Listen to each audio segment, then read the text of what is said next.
स्वागत है साथियों। जीएस ऑनलाइन में हम लोग दृष्टि क्विक बुक को समराइज़ कर रहे थे। एक अच्छी बुक है और अभी तक हम लोगों ने हिस्ट्री कंप्लीट कर लिया। इंडियन ज्योग्राफी इसमें चल रहा हुआ है।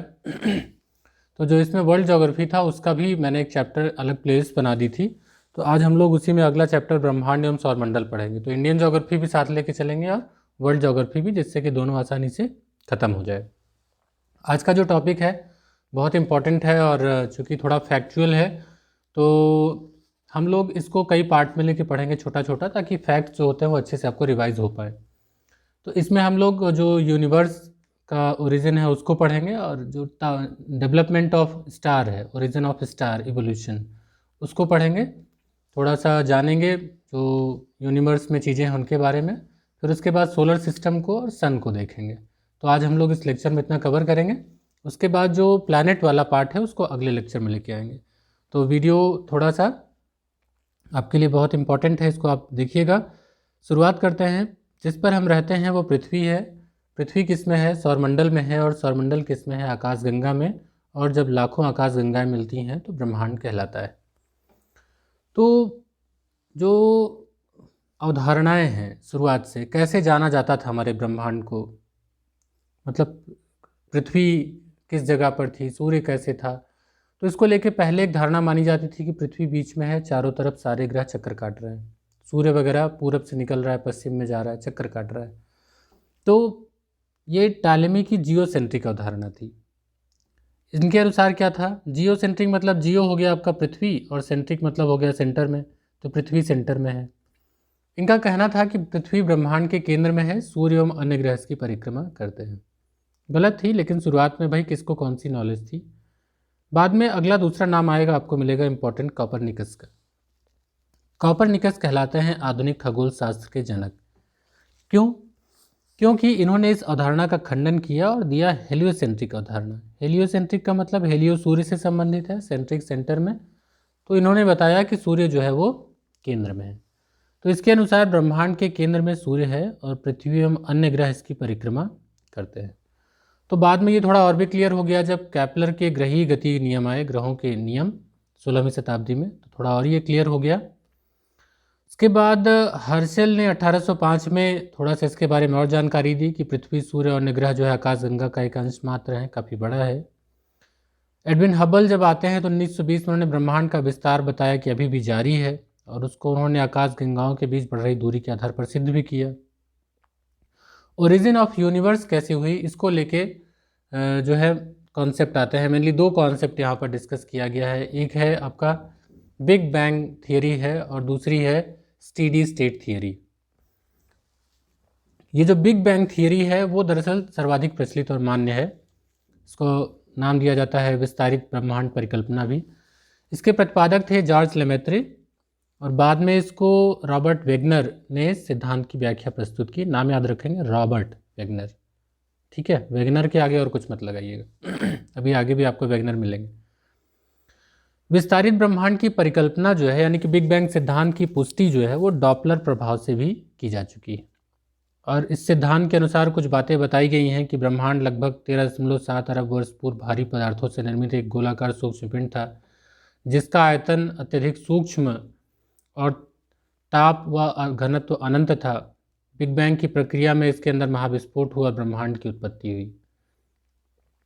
फिर क्या हुआ कि अनेक पिंड अंतरिक्ष में बिखर गए, जो आज भी गतिशील अवस्था में है।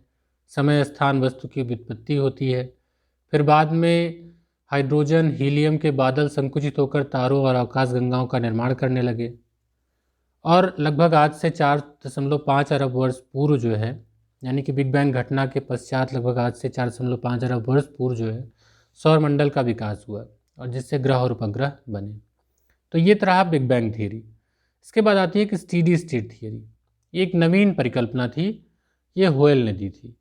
तो इसका क्या था कि इसके अनुसार ब्रह्मांड का विस्तार लगातार हो रहा है, लेकिन इसका स्वरूप किसी भी समय एक ही जैसा रहा है। तो इसको लेकर के और भी आगे जब पढ़ेंगे ज्योग्राफी मेंस का पार्ट तो उसमें और डिस्कस भी कर लेंगे। बुक में यहीं पर इसको रोक दिया गया है, लेकिन बिग बैंग थियरी को ही ज़्यादा मान्यता प्राप्त है। आकाशगंगा और निहारिका की बात करते हैं, थोड़ा सा समझते हैं। जो आकाशगंगा के निर्माण की शुरुआत हाइड्रोजन के गैस से बने विशाल बादलों के संचयन से होती है। तो इसे ही कहा जाता है निहारिका, यानी कि जो स्टार्टिंग स्टेज था। तो इसमें क्या हुआ कि बढ़ती हुई निहारिका में गैस के झुंड विकसित हुए, झुंड बढ़ते बढ़ते घने गैसीय पिंड बने और उनसे सितारे बन गए। और जब गुरुत्वाकर्षण बल का अधीन आया तो ये उन्हीं से बने तारे, धूल कण, गैस, इन्हीं सब का जो तंत्र है यही पूरा कहलाया आकाशगंगा। तो शुरुआत निहारिका से हुई, आज है किस रूप में? आकाशगंगा के रूप में। इन आकाशगंगा का नाम भी है, तो जो हमारा सौरमंडल जिस आकाशगंगा में स्थित है, क्योंकि कई आकाशगंगाएं हैं, तो उसे मंदाकिनी कहते हैं। और इसका आकार कैसा है? तो सर्पिलाकार। तो ये पूछा जा सकता है आपसे। जो मंदाकिनी है इसकी 3 घूर्णनशील भुजाएं हैं, एक केंद्र है, जो केंद्र है उसको कहा जाता है बल्ज। उसमें क्या होता है? एक ब्लैक होल पाया जाता है। गुरुत्वाकर्षण के कारण यहाँ तारों का सर्वाधिक संकेंद्रण होता है। तीसरी जो भुजा होती है इसमें नए तारों का जन्म होता है, जबकि जो सौरमंडल है वो हमारी मध्यवर्ती घूर्णनशील भुजा में स्थित होता है। ठीक। मंदाकिनी का वह भाग जो पृथ्वी से प्रकाश सरिता के समान दिखाई देती है उसे ही कहा जाता है स्वर्ग की गंगा या मिल्की वे। तो ये हमारी आकाशगंगा का एक भाग है। नाम क्या है आकाशगंगा का? मंदाकिनी। इसका भाग क्या है? तो स्वर्ग की गंगा या मिल्की वे। जो सबसे पास में हमारी आकाशगंगा है उसका नाम है एंड्रोमेडा, यानी कि सबसे नज़दीक आकाशगंगा वो कौन सी है? एंड्रोमेडा, मंदाकिनी के पास, जो सौरमंडल से लगभग 22 लाख प्रकाश वर्ष दूर है। ये प्रकाश वर्ष शब्द जो है याद रखिएगा, दूरी का मात्रक। ओरियन नेबुला जो है वो हमारी आकाशगंगा मंदाकिनी का सबसे शीतल तथा चमकीले तारों का क्षेत्र है। कौन? Orion nebula. आकाशगंगाओं के प्रतिसरण नियम के प्रतिपादक थे एडविन हबल, और मंदाकिनी को गैलीलियो ने सबसे पहले देखा था। तो यहाँ कुछ फैक्ट्स आपके साथ डिस्कस किए गए। अब जो सबसे इम्पॉर्टेंट है समझने वाली बात कि कोई तारा कैसे जन्म लेता है, कैसे विकसित होता है और उससे आगे चल के क्या बनता है, ये थोड़ा समझने वाली बात है। क्योंकि तारों से ही पूरा ब्रह्मांड है, तो इनका जीवन काल जो है अत्यधिक लंबा होता है, कई अवस्थाओं से गुजरते हैं। शुरू कहाँ से होता है? तो गैसों और धूल कणों के बादल का गुरुत्वाकर्षण के कारण जो आकाशगंगा का केंद्र होता है वहाँ नाभिकीय संलयन शुरू हो जाता है। इसमें क्या होता है? हाइड्रोजन हीलियम में बदलने लगता है, नए तारों का निर्माण होता है। तो जिन बादलों में ये काम होता है उनको कहते हैं स्टेलर नर्सरी। तो एक ऐसी नर्सरी जिसमें तारे बनने का काम शुरू हो रहा है, स्टेलर नर्सरी।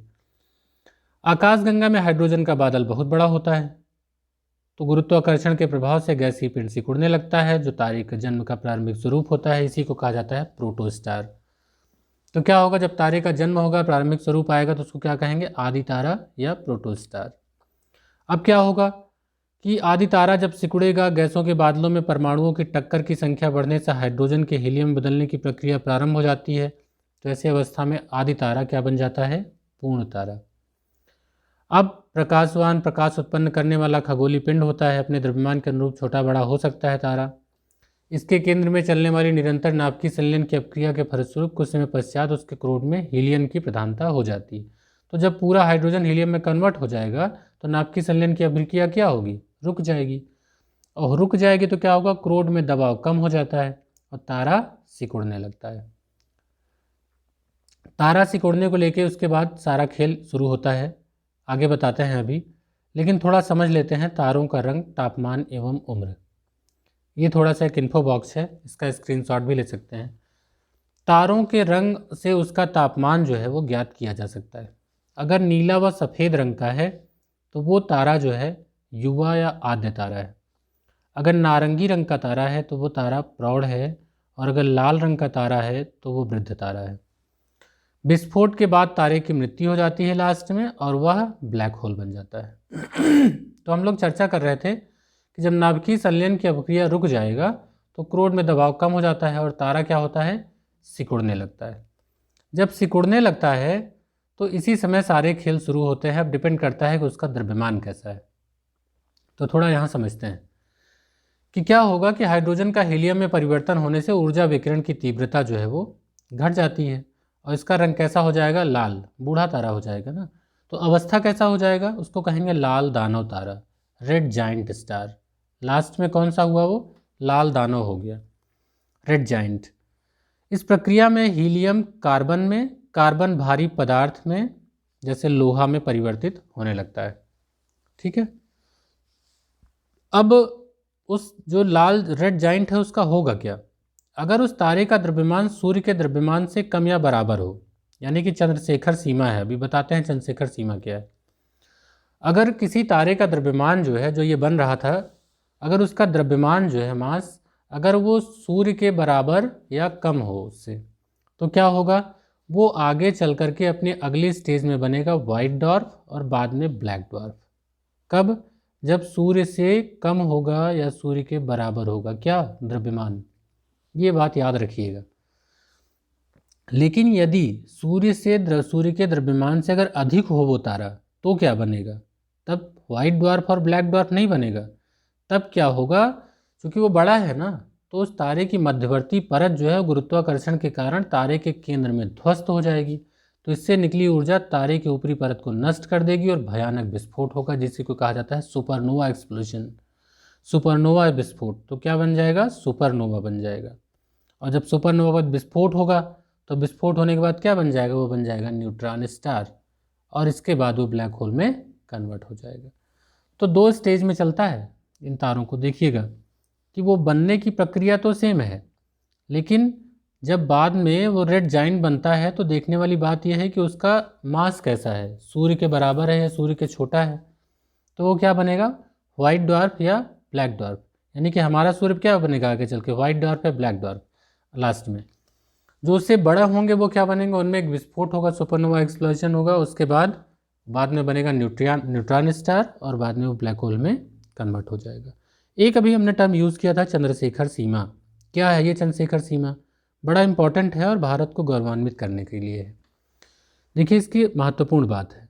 जो एस चंद्रशेखर थे वो भारतीय मूल के अमेरिकी खगोल भौतिकविद थे, यानी कि भारतीय मूल के थे वो। और इन्होंने क्या किया? श्वेत वामन यानी कि व्हाइट ड्वार्फ तारों के जीवन अवस्था के बारे में सिद्धांत प्रतिपादित किया था। इनके अनुसार ये था 1.44 सौर द्रव्यमान ही श्वेत वामन के द्रव्यमान की ऊपरी सीमा है। 1.44 का मतलब वो सूर्य से ही कंपेयर किया जाएगा ना, तो 1.44 सौर द्रव्यमान ही श्वेत वामन के द्रव्यमान की ऊपरी सीमा है। इसके बाद जो है श्वेत वामन नहीं बनेगा, फिर वो किस में जाएगा? सुपरनोवा में जाएगा।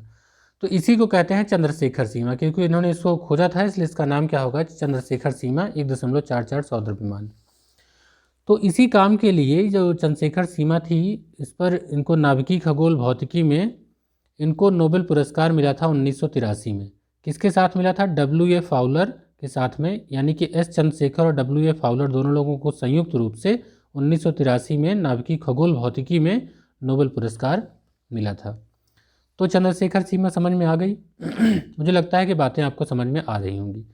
अब हमने आपको बताया कि जब वो विस्फोट हो जाएगा, बन जाएगा न्यूट्रॉन स्टार, तो क्या होगा? तो यहीं आगे लिखी गई है बात कि जब विस्फोट हो जाएगा तो बचा हुआ जो केंद्रीय भाग होगा उसका अत्यधिक घनत्व होगा। तो ये आपसे पूछा जा सकता है कि न्यूट्रॉन स्टार का घनत्व कैसा होगा? बहुत ज़्यादा होगा।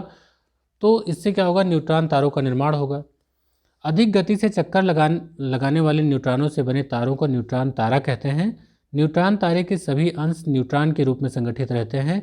यह तीव्र रेडियो तरंगें उत्सर्जित करते हैं, और न्यूट्रॉन तारे को कहते हैं पल्सर।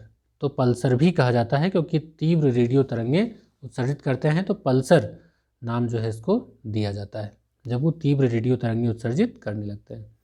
इसके बाद एक टर्म जिसको आप सबसे ज़्यादा बार सुनते आए होंगे, ब्लैक होल। इसकी हिंदी याद कर लीजिए, कृष्ण विवर। क्योंकि जो आयोग है ना, वो आपसे हिंदी में ब्लैक होल नहीं लिखेगा, वो लिख देगा कृष्ण विवर। और आपने अगर इंग्लिश वाला पार्ट नहीं देखा तो हो सकता है कन्फ्यूज़ हो जाए। तो इसमें क्या होगा? क्योंकि जब विस्फोट होगा वो, तो बाद में जो न्यूट्रॉन स्टार है वो क्या बनेगा? ब्लैक होल बनेगा। तो अंतरिक्ष में जो ब्लैक होल है एक ऐसा स्थान है जहाँ पर ग्रेविटी इतनी ज़्यादा होती है कि वहाँ प्रकाश का परावर्तन या किसी वस्तु का वहाँ से पलायन नहीं हो सकता। मतलब लाइट भी जाए तो वापस नहीं आएगी। प्रकाश तो तभी हम देख पाते हैं, कोई वस्तु प्रकाश के परावर्तन की वजह से हमें दिखाई देती है। जब प्रकाश परावर्तन ही नहीं होगा तो कैसे देखेंगे आप? तो इसको दूरबीन से भी नहीं देखा जा सकता। तो इसकी पुष्टि कैसे होगी? तो प्रकाश क्या होता है? अपने रास्ते से विचलित हो जाता है। तो कृष्ण विवर की पुष्टि प्रकाश के अपने पथ से विचलन के द्वारा की जाती है, और इसका निर्माण तब हो सकता है जब न्यूट्रॉन तारे में द्रव्यमान एक ही स्थान पर संकेंद्रित हो जाए अथवा उसकी मृत्यु हो रही हो न्यूट्रॉन स्टार की। अब क्या न्यूट्रॉन ब्लैक होल बहुत बड़े ही होते हैं, तो आकार में बड़ा भी हो सकता है, छोटा भी हो सकता है। परमाणु जितने छोटे भी हो सकते हैं, लेकिन एक बात क्लियर है कि उसका मास बहुत ज़्यादा होगा, द्रव्यमान बहुत ज़्यादा होगा। तो जिन तारों का द्रव्यमान सूर्य के द्रव्यमान से 3 गुने से अधिक होता है मतलब चंद्रशेखर सीमा तक तो व्हाइट डॉर्फ बनते हैं, ब्लैक डॉर्फ, लेकिन जब 3 गुने के लगभग हो तो ही वे विघटित होकर के अंत में ब्लैक होल बनते हैं। मतलब एकदम एग्जैक्टली थोड़ा बड़ा हो जाए 3 गुना तक का, तभी वो ब्लैक होल बनेंगे। अब अगला टर्म आता है नक्षत्र। नक्षत्र इनकी संख्या जो होती है ये होते हैं 27। होते क्या है कि कई तारों का एक व्यवस्थित समूह होता है, तो उनको जो है नक्षत्र की संज्ञा दी जाती है। भारतीय मनीषियों ने एक 28वें नक्षत्र की भी परिकल्पना की है, अभिजीत। कुछ नक्षत्रों के नाम आपको यहाँ पर जानने चाहिए जो यहाँ पर प्रमुख है: चित्रा, हस्त, विशाखा, श्रवण, धनिष्ठा, मघा, आर्द्रा, अनुराधा, रोहिणी। तो इनके हिंदू कैलेंडर में बड़े इसके महत्व हैं। नक्षत्र दिवस की बात करें तो किसी नियत नक्षत्र के मध्याह्न रेखा के ऊपर से उत्तरोत्तर 2 बार गुजरने के बीच के समय को नक्षत्र दिवस कहते हैं। और इसका जो समय होता है नक्षत्र दिवस का वो होता है 23 घंटा 56 मिनट का। तारामंडल क्या होता है? तो तारामंडल जो होता है, कुछ आकाश में कुछ तारे सुंदर आकृतियों के रूप में व्यवस्थित होते हैं, तो उनको तारामंडल कहते हैं। तो लगभग इंटरनेशनल एस्ट्रोनॉमिकल यूनियन जो है IAU, इनके अनुसार तारामंडल की संख्या 88 मानी गई है। इसके बाद पोल स्टार आप सभी ने देखा होगा, अगर नहीं देखा है तो आप देखिएगा जो सप्तर्षि मंडल होता है, आप इमेज देखिएगा सप्तर्षि मंडल की, और उसमें उसकी सहायता से आप ध्रुव तारे को जान सकते हैं। तो उत्तरी ध्रुव पर स्थित तारे को ही ध्रुव तारा कहते हैं और यह हमेशा एक ही स्थान पर दिखाई देता है। यह लिटिल बियर तारा समूह का ही एक सदस्य है। तो ये वाला पार्ट जो है आपका इम्पॉर्टेंट है। आइए बात करते हैं सौरमंडल की। सौरमंडल की संरचना कैसे होती है? तो सौरमंडल जो है वो सूर्य, पृथ्वी सदृश ग्रहों, विभिन्न उपग्रहों, अन्य खगोलीय पिंडों का एक परिवार है। इसमें सूर्य एक तारा है और इसके 8 ज्ञात ग्रह हैं। कितने ग्रह हैं? 8। उनका क्रम है यहाँ पर बुध, शुक्र, पृथ्वी, मंगल, बृहस्पति, शनि, अरुण व वरुण। तो ये 8 हो गए। इनका जो मार्ग है वो है परवलयाकार और ये सभी क्या करते हैं? सूर्य की परिक्रमा करते हैं। तो चूंकि सौरमंडल के केंद्र में कौन है? सूर्य है, जो सौर परिवार के लिए ऊर्जा एवं प्रकाश का प्रमुख स्रोत है। जो खगोलीय पिंड है उनको 2 वर्गों में बांटा जा सकता है, एक होता है तारे, एक होता है ग्रह। अंतर क्या है? तारों का अपना ऊष्मा प्रकाश होता है, ग्रह का जो है अपना प्रकाश ऊष्मा प्रकाश नहीं होता है। ये इसके लिए सूर्य पर निर्भर रहते हैं। थोड़ा सा इस टेबल को समझते हैं कि जो इसमें दिए गए हैं सूर्य से दूरी, घनत्व, अर्धव्यास, उपग्रहों की संख्या को लेकर के, इसमें देखिए जो घनत्व की बात है वो इम्पॉर्टेंट है। सबसे जो ज़्यादा घनत्व है वो पृथ्वी का है। और एक बात आपको और लगेगा कि अगर इनका एक क्रम देखें तो जो बीच वाले ग्रह हैं इन ग्रहों का घनत्व अधिक है। अभी हम लोग इसको डिटेल में आगे चल के पढ़ेंगे तो बहुत सारी बातें आपको मिलेंगी, इसी टेबल से निकल के आएंगी। तो मेन कुछ बातें बता देते हैं कि पृथ्वी का घनत्व सर्वाधिक है। जो अर्धव्यास है वो लगभग शुक्र और पृथ्वी का यहाँ पर लगभग बराबर आता है। इसके बाद अगर देखें तो जो सर्वाधिक उपग्रहों की संख्या है वो आपकी शनि की है। मंगल के उपग्रहों की संख्या 2 है। पृथ्वी के उपग्रह यानी कि चंद्रमा की संख्या 1 है। और बृहस्पति की कितने हैं? 79 है। यूरेनस के 27 और नेपच्यून के 14।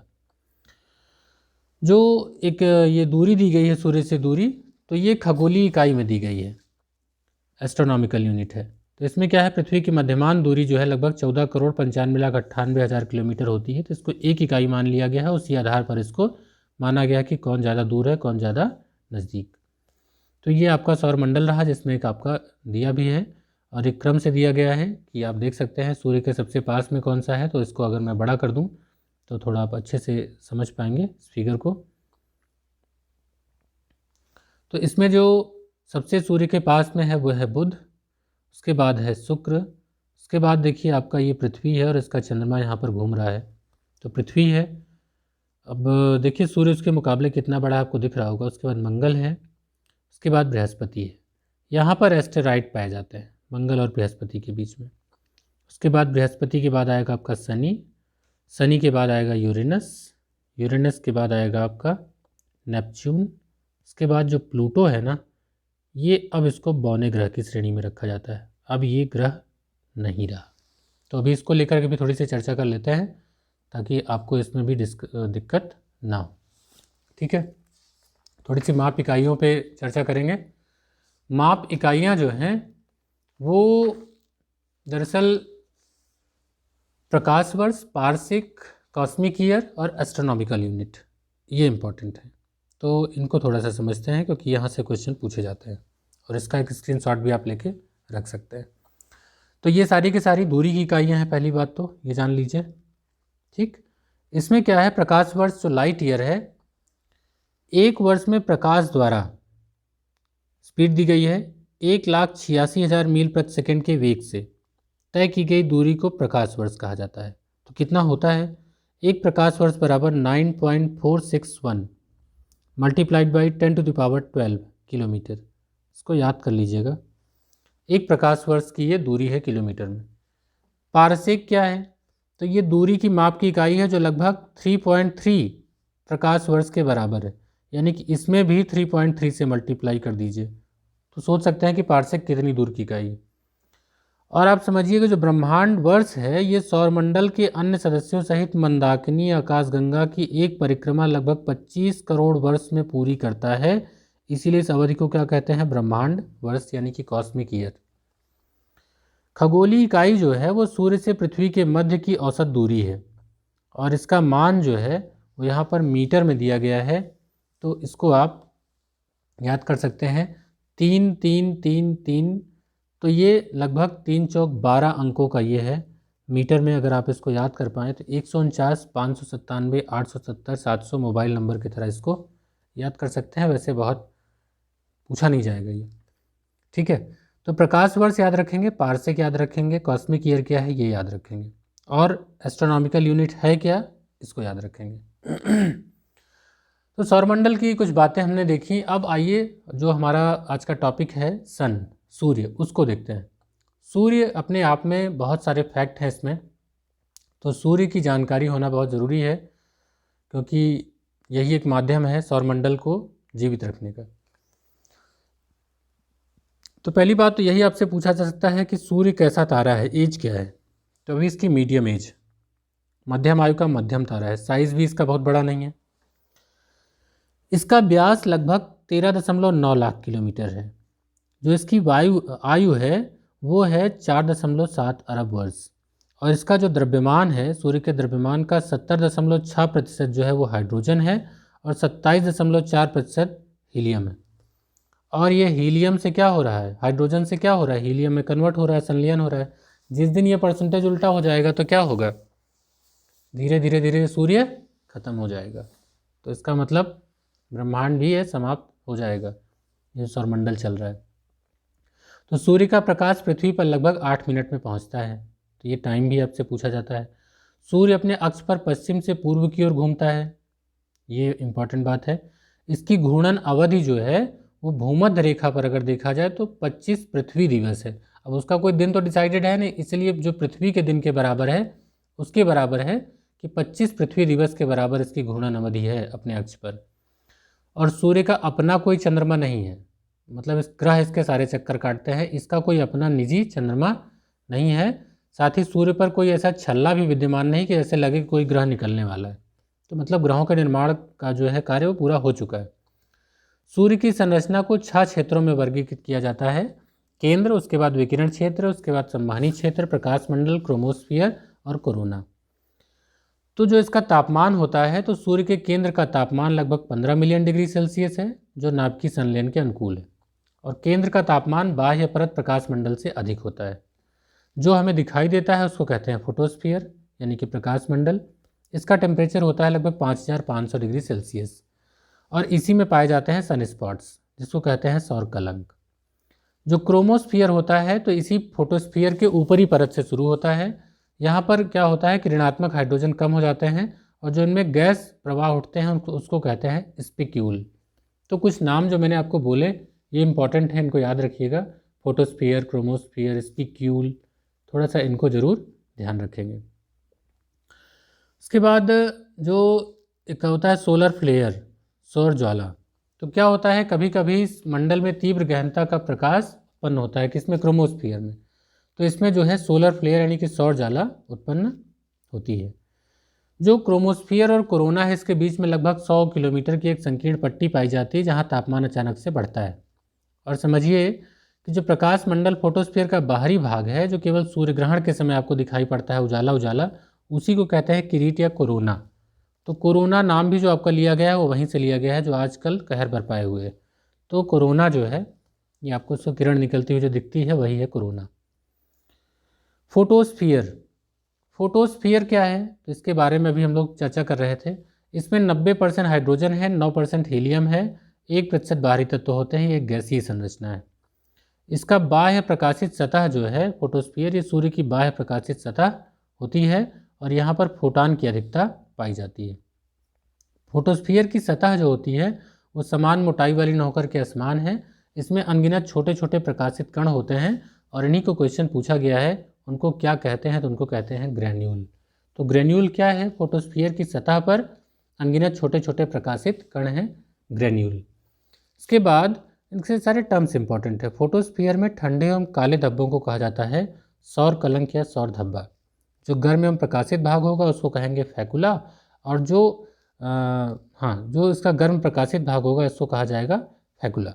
और सौर कलंक को सर्वप्रथम पहले किसने खोजा था तो गैलीलियो ने, ये इंपॉर्टेंट है। तो ये रहा थोड़ा सा अम्ब्रा और पेनम्ब्रा भी देख लेते हैं। तो प्रकाश मंडल में पाए जाने वाले जो सौर कलंक होते हैं इनमें काले केंद्र को कहते हैं अम्ब्रा और इसके चारों ओर हल्के रंग का जो क्षेत्र होता है उसको कहते हैं पेनम्ब्रा। तो सौर कलंक में काला केंद्र क्या कहलाएगा अम्ब्रा, और जो हल्का रंग का होगा इसका क्षेत्र उसको कहेंगे पेनम्ब्रा। और यहाँ से जो प्रवाहित होकर के पवन चलती है उसको कहते हैं सौर पवन यानी कि सोलर विंड। तो हमने बहुत अच्छे से जो ये पूरा पार्ट है सौरमंडल का सूर्य तक का, इसको हमने बहुत अच्छे से आपके साथ डिस्कस किया, जो इंपॉर्टेंट फैक्ट थे उन पर चर्चा करी। इसके बाद जो अगला हम लोग देखेंगे वो हम लोग बात करेंगे ग्रहों पर। तो इसमें सारे ग्रह के जो इंपॉर्टेंट फैक्ट हैं जो हमसे पूछे जाते हैं उनको हम लोग चर्चा करेंगे, और उसके बाद जो फिर नेचुरल और जो हमारे कुछ खगोलीय एस्ट्रोनॉमिकल जो अभियान हैं उनको लेकर के बातें करेंगे, और फिर उसके बाद एक छोटा सा प्रैक्टिस सेट आएगा उसको भी हल करेंगे। तो ऐसे हमारा चैप्टर कंप्लीट हो जाएगा। उम्मीद करता हूँ कि आपको पसंद आया होगा। मिलते हैं अपने अगले वीडियो में, तब तक के लिए गुड बाय।